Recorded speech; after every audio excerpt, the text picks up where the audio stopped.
নমস্কার। বৈচিত্র্য কথায় সকল শ্রোতা বন্ধুকে জানাই সাদর আমন্ত্রণ। ফাল্গুনী মুখোপাধ্যায়ের লেখা এই মধুরাত গল্পের চতুর্থ পর্ব। পরের দিন সকালে চায়ের টেবিলে দুই বোন ব্রেকফাস্ট খেতে বসে। সবিতা কবিতাকে বলে, কি রে দিদি, তোর যে একেবারে সইল না। বলি, ভদ্রলোক তো এবার স্পেনে আসেননি। কাল ওই লং বাস জার্নি করে আসার সাথে সাথেই একটু বিশ্রামের সুযোগ না দিয়ে ফাজলামো করিস না। জানিস, কাল রঞ্জনের মা বিকেলে শিলিগুড়ি আসছে, সঙ্গে নাকি তার ছোট এক বোনও আসছে। সন্ধ্যের পর তোকে আর আমাকে ওর বাসায় নিমন্ত্রণ করে গেছে। মা ও বোনের সঙ্গে আলাপ করিয়ে দেবে আমাদের। তাহলে তো নিশ্চয়ই যেতে হবে দিদি। একই নিমন্ত্রণ, তার উপর যার তার নয়, খাস তোমার রঞ্জনদার। তবে আমাকে আবার কেন যেতে বলা হঠাৎ? তুমি স্বয়ং তো রঞ্জনদার জন্যই রয়েছ। সবটাতেই তোর ঠাট্টা। কাল কিন্তু যাবি আমার সঙ্গে। আজ বড় গোলাম আলীর ঠুংরির রেকর্ডটা শুনি গে। রবিটা ওর বন্ধুর কাছ থেকে একটা রেকর্ড প্লেয়ার চেয়ে এনেছে। আমাদেরটা ভালো করতে নাকি কলকাতা পাঠাতে হবে। দুজনে উঠে যায়। দুশ্চিন্তায় ক্রমশ মুষড়ে পড়েছে মৃণাল। সেদিন বিকেলে দুই এক জায়গায় ঘুরতে ঘুরতে হঠাৎ কি খেয়াল হলো, শিলিগুড়ি টাউন স্টেশনের কাছ থেকে রেল লাইনের পাশ দিয়ে হাঁটতে শুরু করলো। মৃণালের পরনে আধময়লা ধুতি পাঞ্জাবি, পায়ে একটা খুব অল্প দামি স্পঞ্জের স্যান্ডেল। চুলগুলো উস্কো খুস্কো, দেখেই মনে হয় না যে সে একটা ভদ্রলোকের ছেলে। বেশ কিছুক্ষণ ওইভাবে চলার পর নিউ জলপাইগুড়ি স্টেশনে এসে সে পৌঁছলো। প্রচণ্ড খিদে পেয়েছে, কিন্তু পকেটে তার মাত্র 25টা পয়সা রয়েছে। কালকের দিন রাত্রি সবিতার দেওয়া ফলগুলি খেয়েই কাটিয়ে দিয়েছে, কিন্তু আজ সারাদিন কয়েক গ্লাস জল ছাড়া পেটে কিছুই পড়েনি। এত দিন হয়ে গেল এমপ্লয়মেন্ট এক্সচেঞ্জের নাম রেজিস্ট্রি করে একটা ইন্টারভিউ পেল না চাকুরির জন্য। শিলিগুড়ির প্রায় সমস্ত সরকারি, আধা সরকারি, এমনকি প্রাইভেট সংস্থাগুলোতেও চাকুরির জন্য কম চেষ্টা করেনি মৃণাল।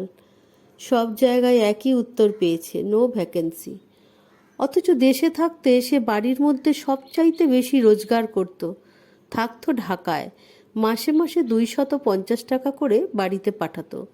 নিজের দৈনন্দিন খরচ চালিয়েও প্রতি মাসে অনেক বাঁচত। মৃণালের মাসিক 600 টাকা বেতন থেকে।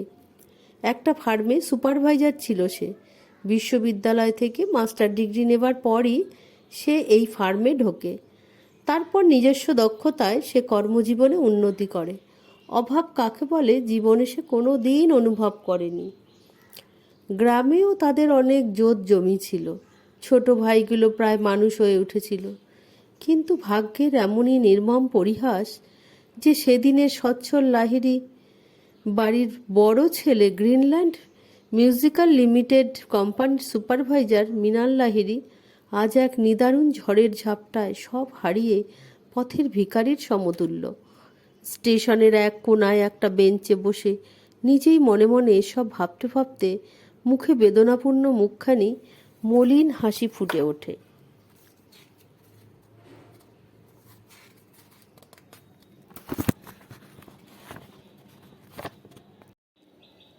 ও মশাই, একটা বিড়ি ধার দিতে পারেন? একটা বিড়ি? শতচ্ছিন্ন ময়লা ধুতি ও গেঞ্জি পরা একটা লোক কোথা থেকে এসে যেন মৃণালের কাছে একটা বিড়ি চায়। বিড়ি তো নেই আমার কাছে, সিগারেট আছে, এই নিন। এই বলে মৃণাল তার প্যাকেটের শেষ সিগারেটটি তাকে দিল। সিগারেটটি ধরিয়ে নিয়ে খুব জোরে দুটো টান দিয়ে মৃণালকে ভালো করে একবার দেখল লোকটি। তারপর বলল, কি করা হয় আপনার? কিছুই না। সে কি, কিছুই করেন না? এমন সুন্দর চেহারা, তবু কেউ আপনাকে একটা চাকরি দিলে না? পাগল কি আর গাছে ধরে? সব পাগল, সব স্বার্থপর ও বেটা। ওই যে উপরে বসে সুইচ টিপছে আর সকলকে পাগল বানাচ্ছে, ও বেটাও পাগল। কিন্তু জানেন, আমি কিন্তু পাগল নই। আমাকে পাগল বানানোর জন্য ও বেটা যতই সুইচ টিপুক, আমি আগে কানেকশন কেটে রেখেছি। হ হ হ। অবাক হয়ে মৃণাল লোকটির দিকে তাকিয়ে ওর কথা শুনছিল। হাসতে দেখে শেষে বলল, আপনার বাড়ি কোথায়? হ্যাঁ? বাড়ি মানে গৃহশেষ চিতায়। চিতায়? হ্যাঁ হ্যাঁ, বুঝলেন না, মানুষ মরে গিয়ে চিতায় ওঠে, আমিও জ্যান্ত উঠেছিলাম, কিন্তু চিতা বেটাও আমাকে চিনতে পারলে না, নিয়ে গেল আমার স্ত্রী পুত্র কন্যাদের, আর তার সাথে সাথেই আমার সাজানো বাগান শুকিয়ে গেল। সে যাক, হে হে হে, তবু আমার মগজ শুকিয়ে আমাকে পাগল বানাতে পারেনি ওই ব্যাটার ইঞ্জিনিয়ার। সবাইকে পাগল বানিয়েছে, কিন্তু দক্ষিণা দাস, বুঝলেন, এই দক্ষিণা দাসকে পাগল বানানো অত সহজ কথা নয়। পাগল কি আর গাছে ধরে? বলতে বলতে উঠে গেল লোকটি। জীবনে খুব আঘাত পেয়ে এই লোকটি অমন পাগল হয়ে গেছে। হয়তো নিজের চোখের সামনেই তার পরিবারের সকলকে পুড়ে মরেছে, কিন্তু তার নিজের অবস্থায় বা কি? জীবন মৃত। দারুণ খিদে মৃণালের চিন্তায় খেই হারিয়ে গেল। অনেক চেষ্টা করেও আর থাকতে না পেয়ে টি স্টলে গিয়ে একখানা বিস্কুট কেনে। বিস্কুট হাতে নিয়ে স্টলের বয়টার দিকে একদৃষ্টে কিছুক্ষণ তাকিয়ে থাকে। ছেলেটি দেখতে ঠিক যেন হারিয়ে যাওয়া তার ছোট ভাই পার্থের মতো। ছেলেটি দু একবার তার দিকে তাকিয়ে অন্য খদ্দেরের দিকে মন দেয়। মৃণাল ভাবে হয়তো তার চোখের ভুল, আর তাছাড়া অনেকের সাথে অনেকের চেহারার মিলও থাকে। বিস্কুট ও জল খেয়ে মৃণাল বাসার দিকে হাঁটতে শুরু করে। বেশ কিছুদিন পার হয়ে গেল। ইতিমধ্যে মৃণালের কাছে সবিতা গান শিখতে শুরু করেছে। মাসের শেষে সবিতা গুরুদক্ষিণা হিসাবে 100 টাকা দিতে চায়। মৃণাল বলে, অত টাকা কেন সবিতা? আপনার কাছ থেকে যা শিখেছি তার মূল্য আমি টাকা দিয়ে শোধ করতে পারবো না, আপনি আর আপত্তি করবেন না। এই বলে সবিতা একটা 100 টাকার নোট তাকে জোর করে গছিয়ে দেয়। সবিতার চেষ্টায় ইতিমধ্যে মৃণাল একটা গানের স্কুলেও চাকরি পেয়েছে। মোটামুটিভাবে তার বর্তমানে বেশ চলে যাচ্ছে। ঘর ভাড়াও শোধ করে দিয়েছে। সবিতার আগ্রহেই তাদের বাড়ি মৃণালের যাতায়াত বেড়েছে। এদিকে রবিন ক্রমশ সবিতার মন থেকে অনেক দূরে সরতে শুরু করেছে। কবিতার সঙ্গে মৃণালের আলাপ হয়েছে বেশ কয়েকদিন সবিতার গানের ঘরে।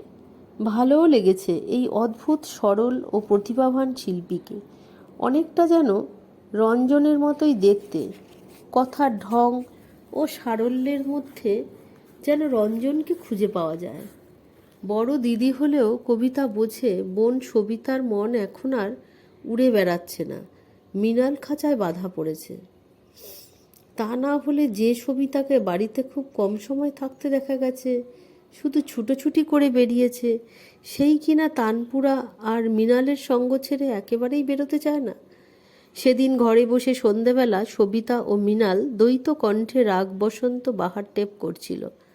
তাদের চোখে তখন রঙিন স্বপ্ন, মনে তখন ভরা বসন্তের ছোঁয়া, মনে মিলিত উচ্ছ্বাস প্রকাশ পেল রাগ বসন্ত বাহারের মধ্যে দিয়ে। তার ধরে রাখল পাশে বসে থেকে ছোট বোন ববিতা টেপ রেকর্ডে। চমৎকার হয়েছে, এই বলে টেপটা বন্ধ করে রেখে ববিতা ভেতরে চলে যায়। এই যে মৃণালবাবুও আছেন, আমার একটা প্রস্তাব আছে, বলতে বলতে কবিতা এসে ঘরে ঢোকে। কাল রোববার আছে, চলুন আমরা দার্জিলিংয়ে একটা পিকনিক করে আসি।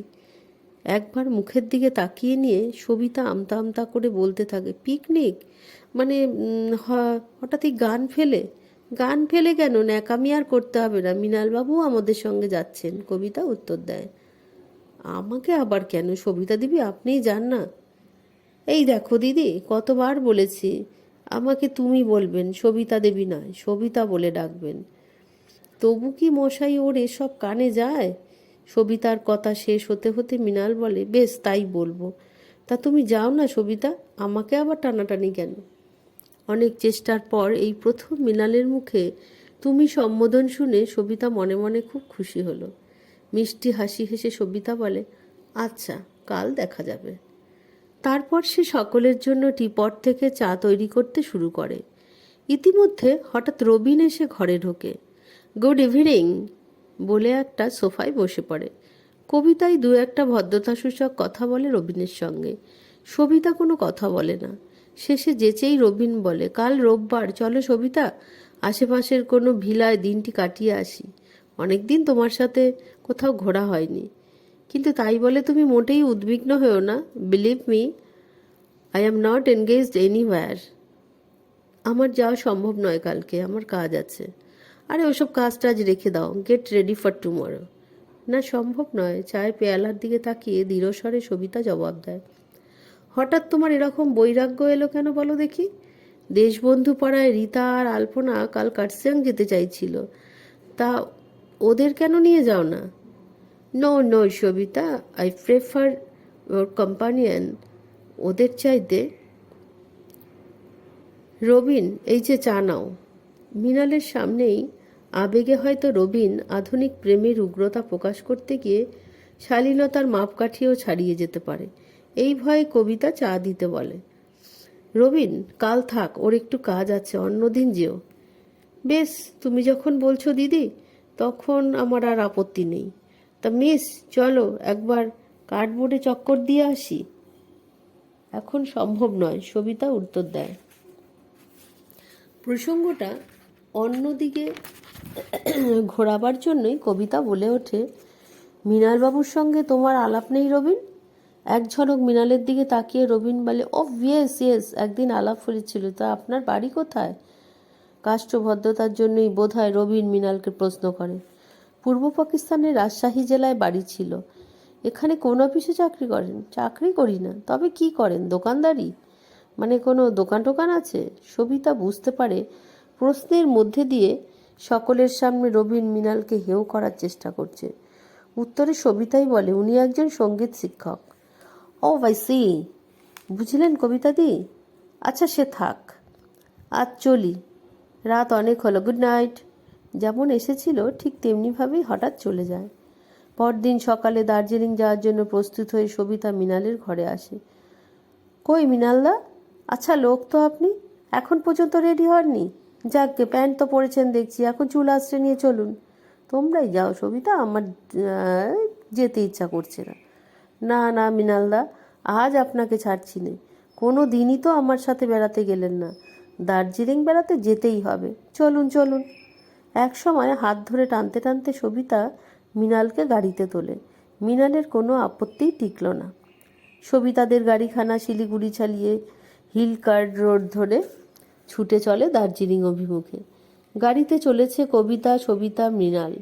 গাড়ি অবলীলাক্রমে ড্রাইভ করছে কবিতা, পিছনে পাশাপাশি বসেছে সবিতা ও মৃণাল। গাড়ি ধীরে ধীরে শুকনা পার হয়ে গেল। মৃণাল নিজের মনে ভাবছে, একদিন সে কর্মজীবনে নিজের গাড়ি নিয়ে কারণে অকারণে কত ঘুরেছে, কিন্তু আজ একজন ক্ষুদ্র সঙ্গীত শিক্ষক হয়ে সে তার কাছে স্বপ্ন ছাড়া কিছুই নয়। এসব পূর্বস্মৃতির হঠাৎ উদয়ের হাত থেকে মুক্তি পাওয়ার জন্যই প্রথমে সে যেতে চায়নি পিকনিকে, কিন্তু পারেনি সবিতার আবদারকে উপেক্ষা করে। সত্যিই কি প্রাণখোলা মেয়েটি, কত তাড়াতাড়ি তাকে আপন করে নিয়েছে, কিন্তু তবু যেন তার অতীত স্মৃতিকে ভুলতে পারছে না। গাড়ি ততক্ষণে রংটং পার হচ্ছে। বাঁ পাশে অতলস্পর্শী খাদ, ডান ধারে সুউচ্চ হিমালয়, মাঝখানে সাপের মতো আঁকাবাঁকা কাট রোড, পথের ধারে ধারে নানা বর্ণের পাহাড়ি ফুলের অপূর্ব সমারোহ। গাড়ির জানালা দিয়েই সুন্দর দৃশ্য সকলের মনে আনন্দের দোলা দিয়ে গেল। মৃণালের অবসন্ন মনটাও যেন বেশ কিছুটা চাঙ্গা হয়ে উঠল একটা নয়নাভিরাম পাহাড়ি দৃশ্যের জাদু স্পর্শে। কবিতা, গাড়ি চালানো সত্যিই প্রশংসনীয়। আপনি ড্রাইভিংয়ে দারুণ এক্সপার্ট দেখছি। কত চড়াই উতরাই বিপজ্জনক কালভার্ট দেখে অদ্ভুতভাবে পার হয়ে গেলাম। মৃণাল কথাটা শেষ করতেই সবিতা বলে, দিদির অনেক দিন থেকে ড্রাইভিং লাইসেন্স আছে, আর এ রাস্তায় রঞ্জনদাকে নিয়ে কতবার যে ড্রাইভ করেছে তার ঠিক নেই। রঞ্জনের নাম মৃণাল এই প্রথম শূন্য। ঠিক বুঝতে না পেরে মৃণাল প্রশ্ন করলো, রঞ্জনদা কে সবিতা? রঞ্জনদাকে চিনলে না তুমি? এই যা, তুমি বলে ফেললাম। সবিতা লজ্জায় আড়ষ্ট হয়ে কথার মাঝখানে থমকে যেতেই মৃণাল বলে ওঠে, আরে তাতে কি হয়েছে? নিজের লোককেই তো লোকে তুমি বলে, বরং আপনি বললে পরপর মনে হয়, তাই নয় কি কবিতাদি? একটা ছোট কালভার্ট সন্তর্পণে পার হয়ে কবিতা জবাব দেয়, নিশ্চয়ই, তার বলতে। সবিতার মুখখানা ক্ষণিকের জন্য লজ্জায় রাঙা হয়ে উঠেছিল। সবিতা, এখন থেকে তুমি আমাকে তুমি বলবে কেমন? হ্যাঁ তা যাক, এবার রঞ্জনদার পরিচয়টা দাও। মৃণাল জানতে চায়। রঞ্জনদা হলো টমাস জিভিএস কেমিক্যাল কোম্পানির জোনাল ম্যানেজার, জলপাইগুড়ি থাকেন। খুব ভালো লোক, আমাদের সঙ্গে অনেক দিনের আলাপ। অবশ্য দিদির সঙ্গে আলাপটা আরও বেশি দিনের এবং আরও বেশি মাত্রায়। কপট অভিমানী স্ত্রীয়াংটা ধরেই কবিতা ঘাড় ফিরিয়ে বলে, যা কি হচ্ছে? সবিতা দুষ্টুমির হাসি হেসে মৃণালকে একটু ঠেলে দেয়। ওহ ওহ ওহ। খুব একচোট হেসে নিয়ে মৃণাল বলে, বুঝেছি এইবার। তাই বলুন কবিতাদি, আর এতে লজ্জার কি আছে? ও এতদিন সবিতা, তুমি এমন সুখবরটা আমায় দাওনি? আশ্চর্য মেয়ে তুমি। আরে সেজন্যই তো আপনাকে, তোমাকে পিকনিকে নিয়ে যাওয়া। খবরটা দেওয়াও হবে, ভদ্রলোকটির সঙ্গে চাক্ষুষ পরিচয়টাও ঘটবে। তা অবশ্য গুড আইডিয়া।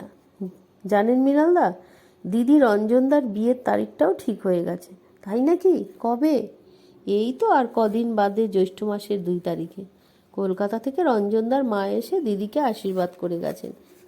বেশ বেশ, তাহলে তো সামনেই একটা বিরাট ভোজ খাওয়া হচ্ছে। শুধু খাওয়া নয়, গানের জলসা বসাতে হবে। সেটার সম্পূর্ণ ভার কিন্তু মৃণালদা তোমাকেই নিতে হবে।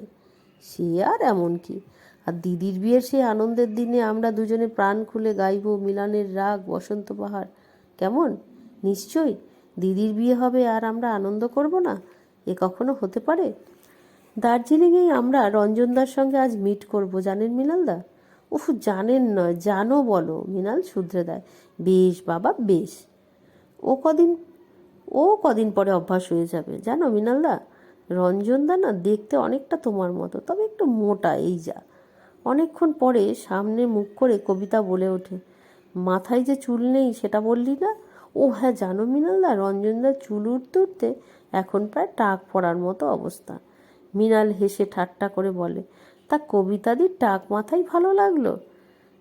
যান। স্টেডিয়ামটা 2 হাত চেপে ধরেই কবিতা কপট রাগের ভান করে। দেখতে দেখতে পাহাড়ি পথ বেয়ে গাড়িখানা 1, 2 করে 4,000 ফিট উপরে উঠে এলো। কার্শিয়াং এসে পড়ল। কার্ট রোডের উপরেই স্টেশনের ধারে গাড়িখানা পার্ক করে রাখলো কবিতা। তারপর দরজা খুঁড়ে বেরিয়ে বলল, নেমে আয় সবিতা। আসুন মৃণালবাবু, কার্শিয়াংয়ে কিছু টিফিন করে নেওয়া যাক, এখন অনেকটা পথ। গাড়িটা লক করে কার্শিয়াং স্টেশনের রিফ্রেশমেন্ট রুমে গিয়ে ঢুকলো সকলে। মৃণালের যেন সব দুশ্চিন্তা দূর হয়ে গেছে। পারিপার্শ্বিক আনন্দময় পরিবেশে সেও যেন উজ্জ্বল হয়ে উঠেছে। নিজেই বাটার টোস্ট ও চায়ের অর্ডার দিল। কেমন লাগছে মৃণালবাবু এই জায়গা? প্রশ্ন করে কবিতা। অদ্ভুত সুন্দর। কুয়াশা থাকায় আবছা আবছা সব কিছু দেখা যাচ্ছে। মনে হচ্ছে এই আছে এই নেই। আর তাছাড়া আরও ভালো লাগছে আপনারা সাথে থাকায়। হুম, আমি নই, সবিতা থাকায়। মৃণাল একটু লজ্জা পায়, তারপরেই কাটিয়ে উঠে বলে, অথচ দেখুন, আমার আসার মোটেই ইচ্ছা ছিল না, কিন্তু সবিতার ইচ্ছেকে উপেক্ষা করতে পারলাম না। সেটাই স্বাভাবিক। সে যাকে, সে ভালোই হয়েছে। আমরাও কত আনন্দ পাচ্ছি।